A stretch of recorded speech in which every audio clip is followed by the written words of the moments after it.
Hey, what's up guys? Welcome to Inside the Mind, where we talk about online marketing strategy, what it is, why it's important, and why you should care. In last week's episode, we talked about 101 ways to increase blog traffic, and this week, I'm going to share with you my 3-phase strategy on getting guest posts on popular blogs. Now, what's in today's episode is really just a distilled version of the information I learned in John Morrow's guest blogging program, and like I've said before, I highly recommend you take John Morrow's guest blogging course, which you can find the link by going right there. At the foundation of any good guest post is the relationship between the guest poster and the site owner. What you don't see are all the friendly emails, tweets, and comments that happen between the guest authors and popular bloggers. Without building a relationship, no matter what you do when you're pitching a guest post, it's always going to come off like this. Hey, can I get a guest post on your site? Can I get a guest post on your site? Can I get a guest post on your site? I want to...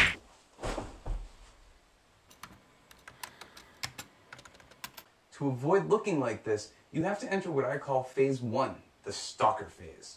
This is really just a creepy way of saying you have to filter out their stuff from everyone else's. Create individual lists on Twitter and Facebook and a separate circle on Google Plus to get a better feel for who these bloggers are personally and how to befriend them. Remember folks, these are people, not platforms. What you want to be looking out for are smaller forums that they hang out in, music, movies, and other general interest items that they share, and live webinars with Q&As at the end.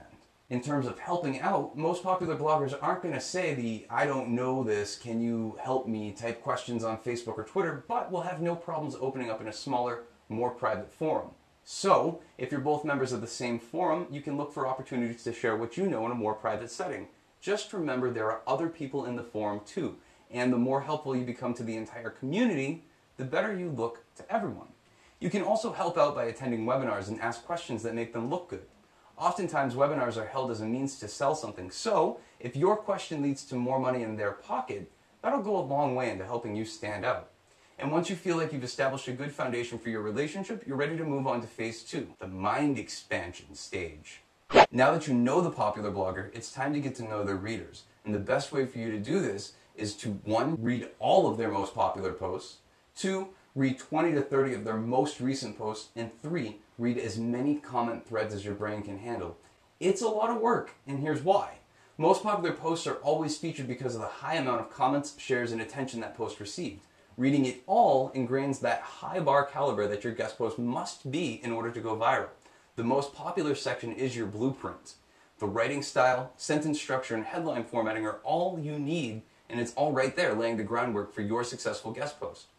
Also pay close attention to how they open the article, how they close it, and how each line leads into the next. Commenter questions are ripe topics for viral guest post topics. In the comments of the most popular posts, look for gaps in the reader's knowledge, specifically where they're asking for more detail. Also, reading the last 20 to 30 most recent articles shows you where the A-list blogger's mind is at lately. Like I said, I know this is a lot of work, but doing all of this research will help you write a post that gets people whipped into a commenting frenzy and makes the blogger happy that they took a chance on you. Without the research, you're just shooting in the dark and are leaving it to luck as to whether or not your post is well received. Phase 3 is the pitch. Believe it or not, this is actually the easiest part of the entire process. First, send an email with the subject line guest post or guest post for their website. Anything more complicated than that can trip their spam filter and does not get your point across very easily. Second, an email like, "Hey blogger's name, how are you? I know you're busy, so I'll keep this brief. I was reading through some of your most popular and recent articles, and I had a couple of ideas I wanted to run by you that I think would be perfect for a guest post. Do you have time to take a quick look? Thanks. Your name." The whole idea here is to just establish contact and get permission to send post ideas.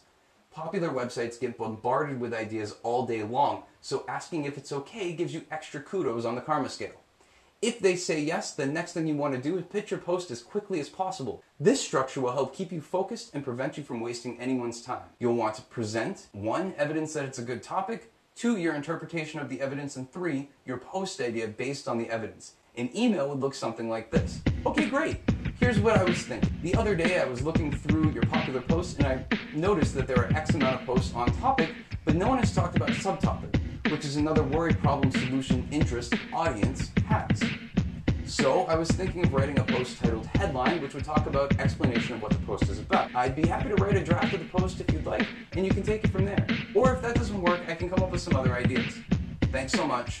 your name. But now comes the hard part. Your work is about to be read by potentially thousands, if not hundreds of thousands of people. If now is not your time to level up, I don't know when is. So it's not just about putting words on the screen, it's about choosing words that move people, that inspire people, and hold their attention for every single line. Now, there are a ton of places that you could go to become a better writer, but I can say with the utmost honesty that the best lessons I've ever gotten were from John Morrow's guest blogging course. I've used what I learned there to get guest posts on sites like ProBlogger, Remarkablogger, Freelance Folder, Technorati, and ChrisBrogan.com, just to name a few. This is one of only a few programs that I can say were game-changing for me, and if you're looking to use blogging as a part of your online marketing strategy, I would highly recommend you look into it. And you can do so by following this link right here.